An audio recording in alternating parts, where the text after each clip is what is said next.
আমি শশা রান্না করছি। তেল দিয়ে দিলাম, পেঁয়াজ কুচি দিয়ে দিলাম, দুটো তেজপাতা দিয়ে দিচ্ছি, চিংড়ি মাছ দিয়ে দিলাম। আমি একটু আদা, রসুন, হলুদ, মরিচের গুঁড়ো সব কিছু একত্রে মেখে নিয়েছি, সেটা ঢেলে দিচ্ছি।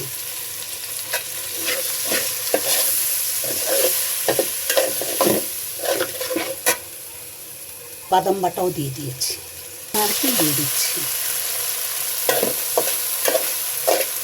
দিয়ে দিলাম। যখন নারকেলের ঘ্রাণটা আসবে, নারকেল ভোনার ঘ্রাণ আসবে, তখনই তরকারিটা ঢেলে দেবেন, শশা তরকারি।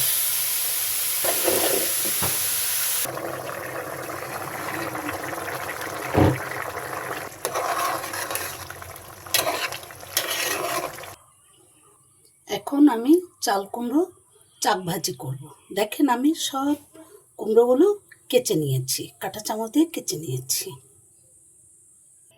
মরিচের গুঁড়া, ধনে গুঁড়া, হলুদ গুঁড়া, আদা, রসুন, জিরা এগুলো বাটা দিয়েছি। এখন আমি মেখে নেব, কিন্তু কুমড়াটা খুব জালে একদম কচিটা আনতে হবে।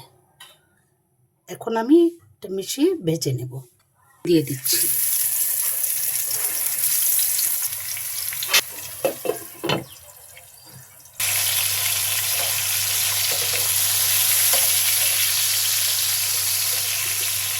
এটা একটু নিবু আছে ভাজি করতে হবে, যত নিবু আছে ভাজি করে সুন্দর সিদ্ধ হয়ে যাবে। হয়ে গেছে আমার কুমড়ো ভাজি, চাক করে ভাজি আমি এখন প্লেটে তুলে নিচ্ছি,